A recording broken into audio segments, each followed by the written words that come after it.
So basically what I've decided to do here is create 1-minute videos every day to kind of show you some of the apps that you can be using in your classroom. Stuff that shouldn't take too much of your time. Something I hope that you can just go on Twitter in the morning and take a quick look at. Today we're going to be looking at an app called Scratch, and it's basically a MIT program. It's open source, it's free to use, and it's web-based, which is nice, so your students can use it on any device at home or at school, and they can access their video game. Basically what they do is they can create a video game as complex as they want. Just know that it is rather time consuming. So basically if you go to the main page here, you have all these different shared video games on your featured projects, and it's a good way to look at these just to show your students some exemplars of what other students have done with Scratch to create their video games. And sometimes you can look at the coding they've used to troubleshoot and things like that, so it's quite nice. You basically have to create an account.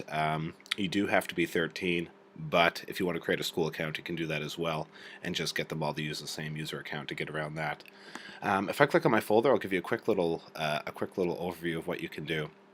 So basically in mine right here, I got some copyright infringement obviously because I've used Link as my main character, but I'll just show you basically some of the stuff here. So if you kind of look around, you have your sprites, so you can create characters, you can create a background, you can do all this movement, you can have all these different controls, and what's nice is they're all preset, they're all done already for you.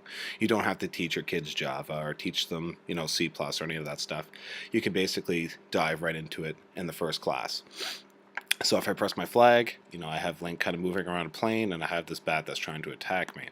What's really nice for all of you math teachers out there is if, let's say, you were doing a geometry unit, and maybe you're getting into transformations and you're doing translations over a plane and that kind of stuff. What's really nice with a video game unit, for one, the students are going to be automatically engaged because a lot of them are into this kind of stuff. And one thing that's kind of nice is if you can go to new project here, I'll show you how you can do translations and things like that for all of you math teachers. So if this pops up, which it should, might take a few seconds, my battery's slowly dying. And I know I'm already over a minute. I apologize. But so let's say if I have my cat here and he's on my plane, and if you look over here, you see how I have my X and Y coordinates. So it's really a good way to show kids, how a grid works and how sliding something along that grid will switch your coordinates. So for example, if I just made a quick little piece of coding here, and I put, let's say, when clicked, events, and let's say I go to when, arrow, let's just do an up arrow and a left arrow, or let's go with right, and then I go to motion.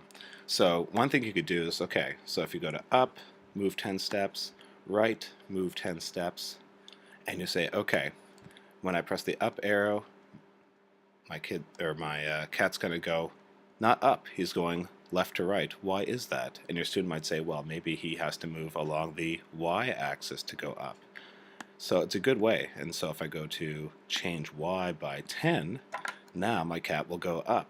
If I hit the right arrow, they'll probably wonder why he's going to the right. And that's because it's in the positive. If I want him to go left, I would have to make a negative 10 to go that way.